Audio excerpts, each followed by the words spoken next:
पता जी, जो श्लोक मैं कह रहा था उसमें एक बात आती है जिसपे कई लोगों ने अपने-अपने ढंग से व्याख्या की है कि सर्वधर्मानि परित्यज्य, कि सभी धर्मों को तुम छोड़ के जब मेरे पास आओगे, तब मैं तुम्हें सभी पापों से मुक्त करूँगा। इसका अलग-अलग व्याख्या अलग-अलग जो टिप्पणीकार हैं उन्होंने की है। यथार्थ भाव क्या है इसका? स्वयं भगवान ने जो इसकी व्याख्या की है वो मैं आपके समक्ष रख देता हूँ। जी।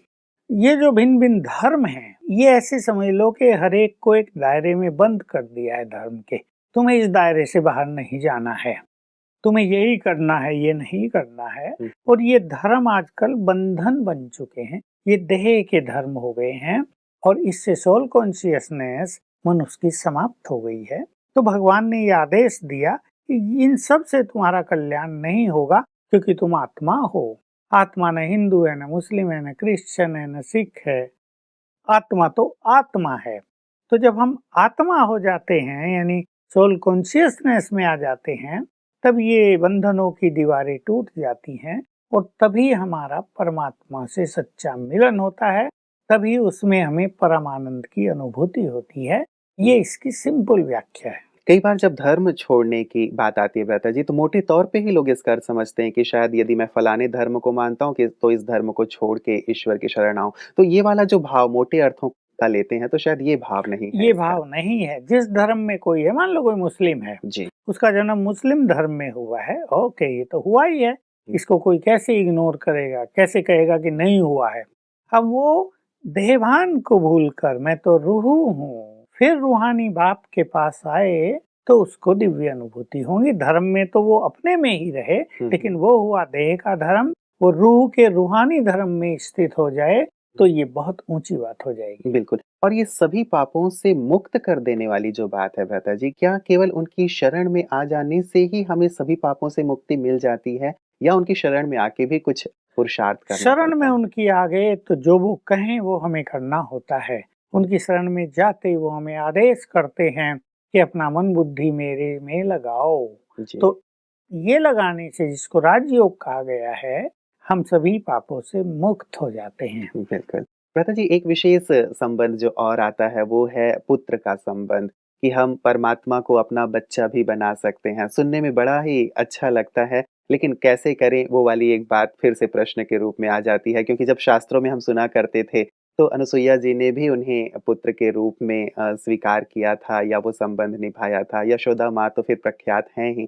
यदि हम परमात्मा से ये पुत्र का नाता निभाना चाहते हैं, कैसे करें? निभा सकते हैं। देखिए, उधर भी दिखाया कि देवकी को कृष्ण के जन्म से पहले साक्षात्कार हो रहा है सब कुछ, हुँ, हुँ। और वो देख रही है कि विष्णु से उसने क्या मांगा था और विष्णु स्वयं उनके गर्भ में पुत्र बनकर आ रहा है।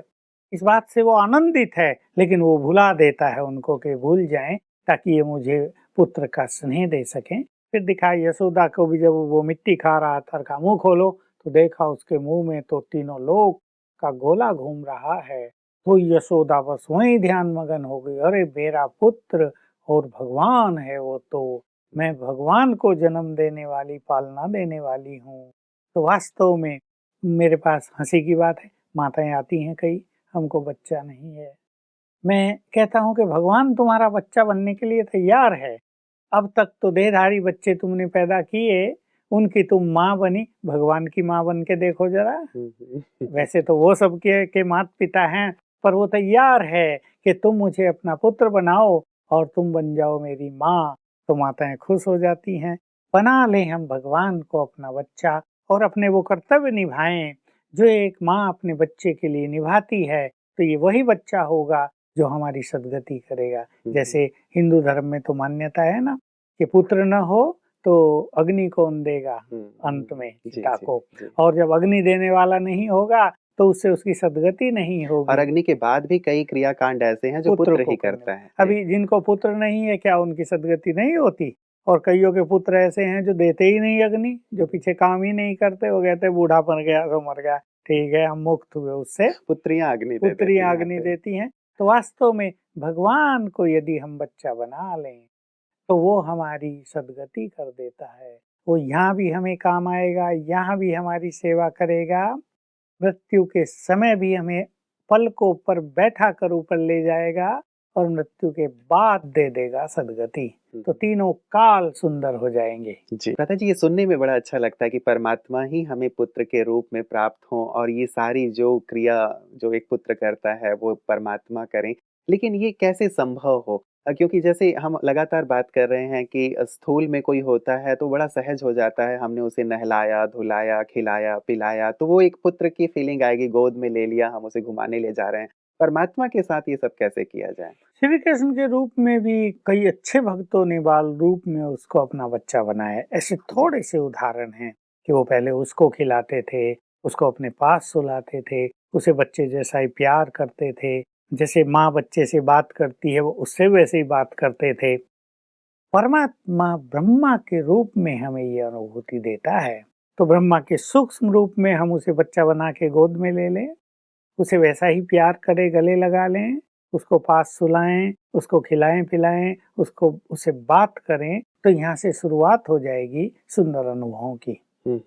मतलब ये किया जाए ब्रह्मा के तन के माध्यम से, लेकिन वो तो हाँ। बुजुर्ग तन में है। हाँ, उसको सूक्ष्म रूप में बना लिया जाए, क्योंकि कभी वो भी तो छोटे थे ना, श्री कृष्ण बड़ा होता है, उसके बाल रूप को बना लिया जाता है, जी। तो उसके बाल रूप को, छोटे रूप को बना लिया जाए। और वैसे भी जो सूक्ष्म शरीर में है, वो संकल्प से ही बड़ा और छोटा होता है। जी। हम संकल्प से ही उसे बड़ा और छोटा बनाकर उससे वो अनुभूति करें। जी। भ्राता जी, बात फिर कर्तव्यों की भी आती है, एक दूसरे के प्रति दायित्वों की आती है, क्योंकि जहाँ कहीं संबंध है वहाँ एक दूसरे के साथ कर्तव्य जुड़ा हुआ होता है, दायित्व जुड़े हुए होते हैं।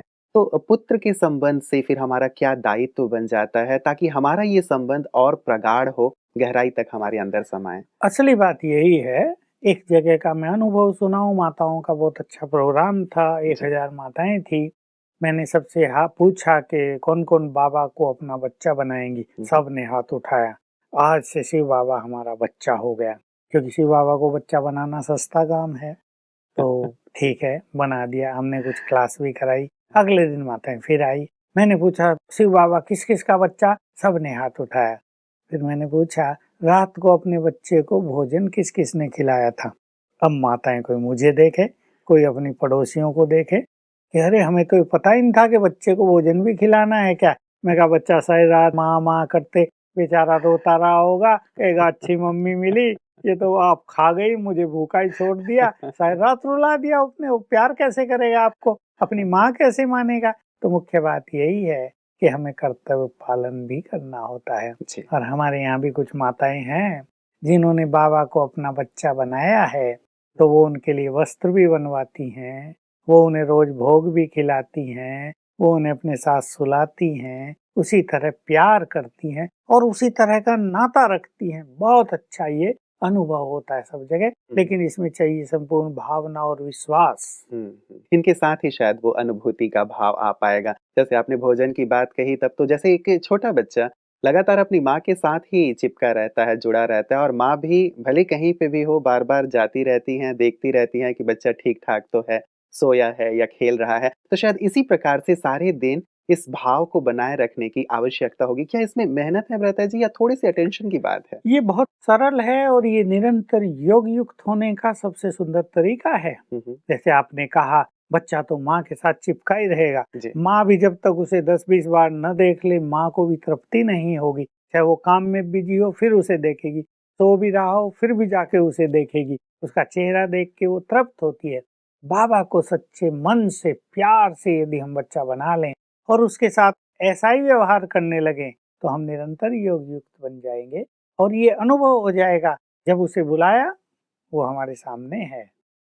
वो आज्ञाकारी बच्चा भी है, हम उसके आज्ञाकारी बच्चे बने या ना बने, पर जब उसको बच्चा बनाते हैं तो बहुत आज्ञाकारी होता है जी। और पूरा नाता निभाता है। बिल्कुल। पता जी, कई ऐसी माताएँ हैं जिनके फ़ोन कॉल या ईमेल हमारे पास लगातार आते रहे हैं, जिनकी संतान नहीं है। आपने ज़िक्र तो किया है, फिर मैं थोड़ा-सा चाहूँगा इस पे विस्तार।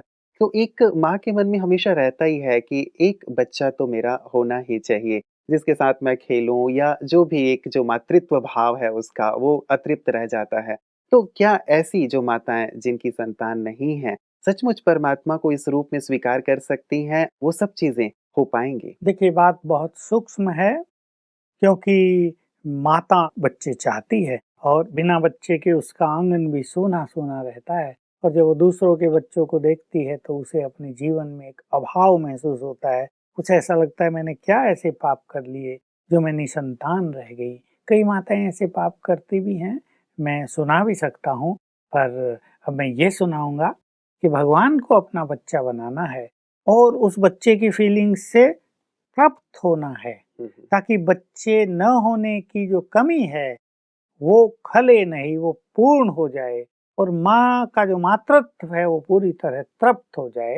तो पहले ऐसी माताओं को सोल कॉन्शियस होने का अच्छा अभ्यास करना चाहिए, ताकि बॉडी कॉन्शियसनेस उनका धीरे धीरे ढीला होता जाए और फिर वो उसको बच्चे रूप में सामने देखें, स्वीकार करें, गोद में ले लें।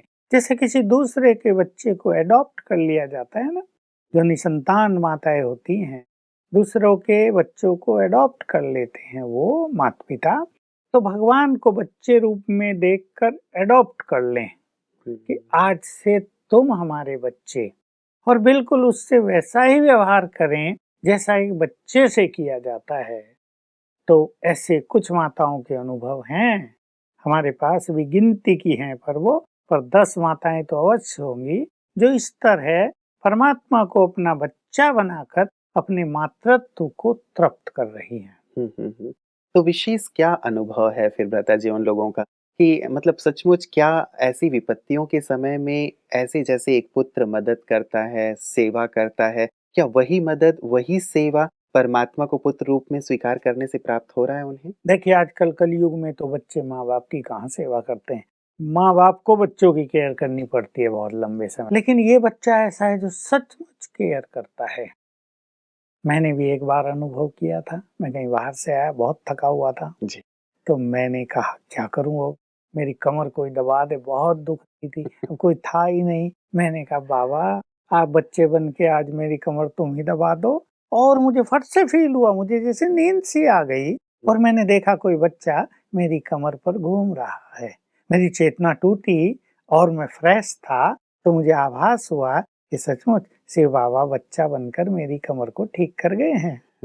बहुत अच्छे-अच्छे अनुभव होंगे। एक माता को बहुत अच्छा अनुभव हुआ, उसके पति को, वो अकेला था, उसने कहा मैं तो मधुबन जा रही हूँ, तो कहा मेरे पास, कहा शिव बेटे को छोड़ के जा रही हूँ। अब शिव बेटे ने इतनी अच्छी प्रीत की रीत निभाई, उसको हो गया हार्ट अटैक और कैसे शिव बाबा ने उसको ठीक कराया, ये एक बहुत सुंदर कहानी थी। तो तब उसने मान लिया कि सचमुच शिव सच्चा बेटा है और वो जैसा नाता निभाता है ऐसा नाता और कोई मनुष्य बेटा भी निभा नहीं सकता, जी, क्योंकि जी। मनुष्य को बुलाने में आने में देर लगेगी और ये तो बुलाओ और तुरंत आ जाता है। हाँ, हाँ। कई बार मन में एक द्वंद का भाव उठता है भ्राता जी कि कहाँ वो परमात्मा हैं, पूरी सृष्टि के नियंता हैं, मालिक हैं और हम उनसे ऐसे छोटे-छोटे कार्य करवा लेते हैं, तो मन में कभी द्वंद होता है कि नहीं कहाँ वो उनकी हैसियत के हिसाब से कुछ काम करवाया जाए, देखिए कई बार प्यार ऐसा लगता है। प्यार में बड़ा और छोटा कुछ नहीं होता। जब वो बन ही गया बच्चा तो माँ तो ऑर्डर देगी ना पानी लाओ मेरे लिए। वो तो कहेगी ना मेरे सिर दर्द हो रहा, जाओ गोली का प्रबंध करो जल्दी। अब जब वो बेटा बन गया तो फिर वो भगवान नहीं, वो बेटा है और जिसका वो बेटा बना वो भी बहुत महान है ना। वैसे वैसे का बेटा तो बनेगा नहीं ना, भगवान की माँ भी कैसी होगी, जी, वो तो बहुत महान होगी, महाभगवती बहुत होगी। पवित्र होगी, रियली भगवती होगी। जी। इसलिए इसमें ये लज्जा की कोई बात नहीं। जी, तो मतलब ये द्वंद ना रखा जाए और वैसे भी जब हम भगवान के लिए कुछ कहते हैं तो आप नहीं कहते, तुम भी तुम नहीं कहते कहते, हैं, हाँ, तू कहते तू हैं कि कहते हैं, तू ऐसा है। तो शायद हाँ, ये बहुत घनिष्ठ प्यार का प्यार ही है। द्योतक और प्रतीक है, इसलिए शायद इस चीज़ में द्वंद का भाव नहीं रखना चाहिए। लता जी आपका बहुत-बहुत शुक्रिया इस पुत्र के संबंध को भी स्पष्ट करने के लिए। आगे भी इस चर्चा को आपके साथ जारी रखेंगे। आज के लिए आपका बहुत-बहुत शुक्रिया।